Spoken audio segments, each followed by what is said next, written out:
Story 1. It was the summer before I started college, and I had just finished my last day at a job I hated, working as a landscaper for some rich clients out in the country. It was exhausting work, but the money was good, and I was saving up for a car. My boss had given me one last task that evening: drop off the final payment at a house way out in the hills. No big deal, just hand off the envelope and be done. The sun was already starting to set when I pulled up to the place. It was one of those massive, old, isolated houses with tall, overgrown trees surrounding it. The kind of house that looked like it belonged in a horror movie. The gravel crunched under my tires as I parked, and I noticed something strange. There were no other cars. No signs of life at all. I walked up to the front door, the envelope in hand, feeling uneasy for reasons I couldn't explain. I rang the doorbell and waited. Nothing. I rang again. Still nothing. I figured maybe no one was home, but as I turned to leave, I heard it, a soft click of a door unlocking behind me. The front door creaked open just an inch, but no one stepped out. I froze, staring at the dark gap between the door and the frame. "Hello," I called out, trying to keep my voice steady. No answer. I don't know what made me do it, but I pushed the door open a little more, peeking inside. The house was pitch black except for a sliver of fading sunlight cutting across the entryway floor. I knocked on the door frame. "Is anyone here? I've got a delivery from the landscapers." Still no response. But then, just as I was about to leave, I heard something from deep inside the house. A faint thump. It was distant, muffled, but unmistakable, like someone had knocked something over. I stepped inside, calling out again. That's when I noticed it. The air inside the house was freezing, so cold it felt like stepping into a walk-in freezer. My breath fogged in front of me, and my instincts screamed for me to leave. But I was already in too deep. My curiosity got the better of me. The sound came again, a louder thump, like something heavy had been dragged across the floor.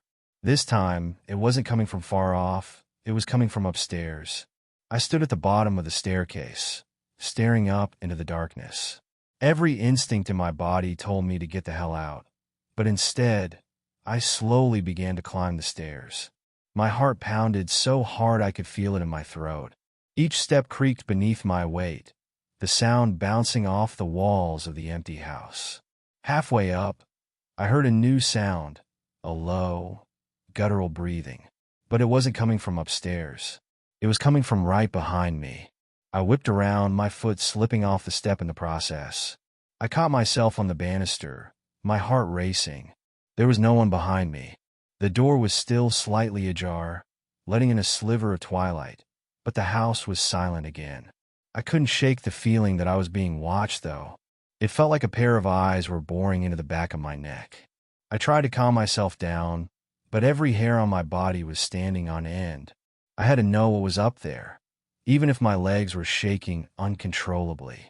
I reached the top of the stairs, and that's when I saw it, a door at the end of the hallway, barely open, just like the one downstairs. A soft light flickered from inside the room, casting a faint glow on the floor.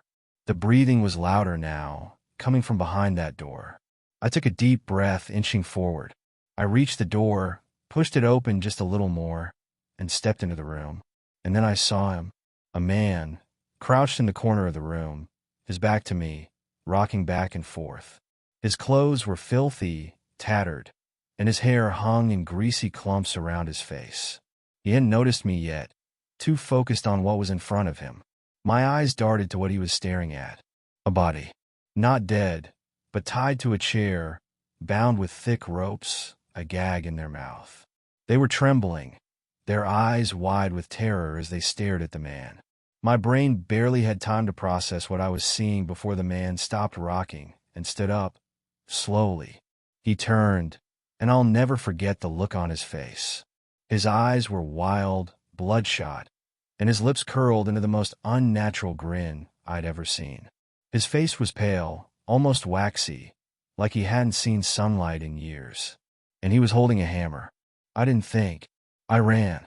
I bolted down the hallway, not daring to look back, but I could hear him, his heavy boots pounding after me, the hammer dragging along the wall as he chased me down. It screeched against the plaster, the sound setting my teeth on edge. I hit the stairs at full speed, nearly tripping as I barreled down. His footsteps were close behind, too close. The front door was still open, that sliver of daylight like a lifeline. I could hear him breathing behind me, that deep, guttural rasp getting louder and louder. I hit the door and flung myself outside, my feet slipping on the gravel. I didn't stop running until I reached the truck. I could still hear him inside the house, the hammer scraping against the doorframe as he stood at the threshold, watching me with that sick grin. I tore out of there, not looking back once. I called the police, but when they arrived, the house was empty. No man, no victim, just an old, abandoned house that looked like no one had lived there in decades. But the door? The door was wide open, just like I'd left it. Turns out I tried to deliver the envelope to a wrong address. I don't know who that man was, or how many people he's taken, but I never went back to that part of town again. Every time I hear a hammer tap or boots on gravel, my blood runs cold, because I know somewhere out there, he's still waiting. Story 2. I was about 19 at the time, working at a small gas station just outside a rural town. It was one of those late shifts, 11 p.m. to 7 a.m., the kind no one ever wanted to take, but I didn't mind. The station was usually dead quiet, with only a few cars passing through during the night. I would sit behind the counter, drink terrible coffee, and kill time scrolling through my phone or reading whatever magazine was lying around. That night it was unusually cold, and the wind was howling outside. The roads were empty as usual, and the only light was the one over the gas pumps. I could see it flickering out there, the bulbs buzzing like they were about to die. That was when I noticed something. Headlights, faint at first, cutting through the darkness. I figured it was just another late-night traveler. Maybe they needed gas or were lost. The car pulled up to the pump, but didn't stop. It kept rolling slowly past the station, creeping along the edge of the lot. A black van. No markings, no plates that I could see in the dim light. My stomach tightened, but I tried to shake it off. I'd seen my fair share of weirdos during these shifts.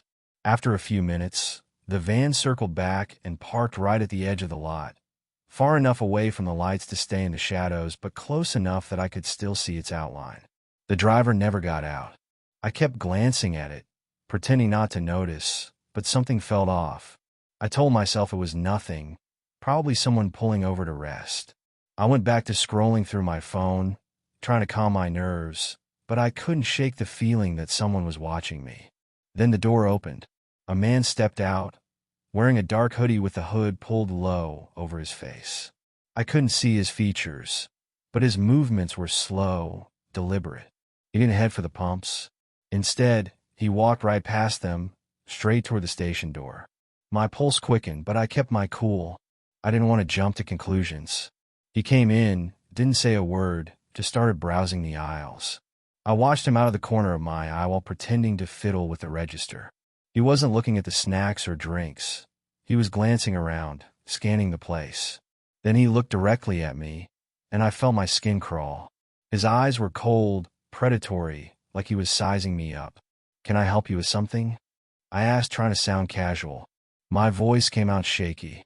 He didn't respond, just kept staring. That's when I noticed another figure outside the van, a second man, standing by the rear doors, which were now slightly open. My heart pounded harder. The guy in the hoodie finally moved, walking toward the door like he was leaving, but before he reached it, he stopped and turned back to me. "You working here alone?" he asked, his voice low and gravelly. Every alarm in my head went off. I lied. "No, my boss is in the back doing inventory." His eyes narrowed, and for a moment, I thought he was going to call my bluff. But instead, he just nodded, then left the store, disappearing into the night. I stood there, frozen, listening to the wind howling outside. After what felt like an eternity, the van finally pulled away, the headlights fading into the darkness. I exhaled, relieved, thinking it was over. But then I noticed something: the security cameras. The red light on the main camera above the door was off. Someone had disabled it. Story 3. It was the summer after my sophomore year in college, and I had just landed a summer job working as a delivery driver for a small-town butcher shop. It wasn't anything glamorous, but the pay was decent, and it kept me out of the heat during the long hours on the road. My route took me all over the county, through back roads, tiny neighborhoods, and sometimes out into the deep country where houses were space miles apart. That day, I was making one of those rural deliveries, way out past the usual stops. The order had come in the night before, a big one for a customer I didn't recognize.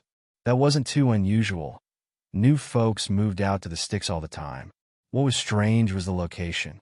It wasn't a house. It was an old farm, mostly abandoned except for the barn that sat in the middle of overgrown fields. I pulled up to the long gravel driveway, and I remember thinking how silent it was. Not just quiet, dead silent. No wind, no birds, nothing. Just the sound of my engine and the crunch of gravel under my tires. The barn looked ancient. The wood darkened and warped from years of exposure to the elements. There was no sign of a house, no cars, no lights, just that barn standing in the middle of nowhere. I got out of the truck, grabbed the boxes of meat, and started walking toward the barn. My footsteps echoed in the stillness, and for the first time, I felt uneasy. I hadn't seen another soul since turning onto the back road leading here. Just fields of tall grass, stretching endlessly in every direction. I knocked on the barn door, which seemed ridiculous now that I think about it, but I didn't know what else to do. No answer. I knocked again, louder this time, but still nothing. My hand was on the door, about to push it open, when I heard it. Footsteps coming from inside the barn. Slow, heavy footsteps, dragging on the wooden floorboards. I backed up, expecting someone to come out, but no one did. The footsteps stopped just on the other side of the door, and then silence again. "Hello," I called out, trying to sound confident, but my voice cracked. No reply. I waited another minute, but when no one came, I decided to leave the boxes by the door and get out of there. As I turned back to the truck, I saw something strange in the grass, maybe 30 yards away. It was partially hidden, but I could make out the outline of what looked like a hole, freshly dug, the dirt still loose around the edges. A shallow pit, no more than 4 or 5 feet long. A chill ran down my spine. Something told me to leave right then, but my curiosity got the better of me. I slowly walked over to the pit, heart pounding, the hairs on the back of my neck standing up. As I got closer, I saw something sticking out of the dirt. A tarp, partially uncovered, like whoever had dug the hole hadn't finished the job. That's when I heard the barn door creak open behind me. I spun around, and standing in the doorway was a man. Tall, broad-shouldered, wearing a stained work shirt and overalls. His face was mostly hidden by a wide-brimmed hat, but I could see enough of his eyes to know something wasn't right. They were cold, empty, like he was studying me. "Delivery," I said, trying to keep my voice steady. I left it by the door." He didn't say anything, just stood there, watching me. Then his eyes flicked to the pit behind me. My stomach dropped. I didn't wait. I turned and started walking quickly back to the truck, trying not to break into a run. I could hear his footsteps behind me, slow and deliberate, like he wasn't in a rush, just enjoying the chase. By the time I reached the truck, I was practically shaking. I fumbled with the door, finally yanking it open and jumping inside. As I slammed it shut, I caught one last glimpse of the man. He had stopped, standing right where I had been moments before, staring at me with that dead, empty gaze. I floored it, gravel spitting up behind the tires as I tore down the driveway. I didn't look back until I was a mile away, my heart still racing.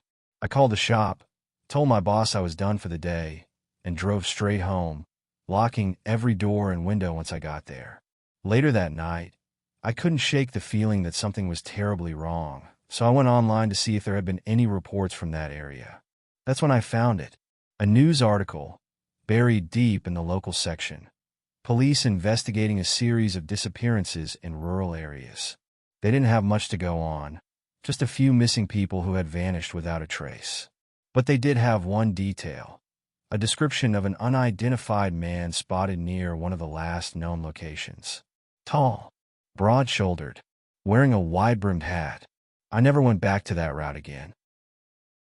If you enjoyed these stories, please like and subscribe. Also, check out my other videos.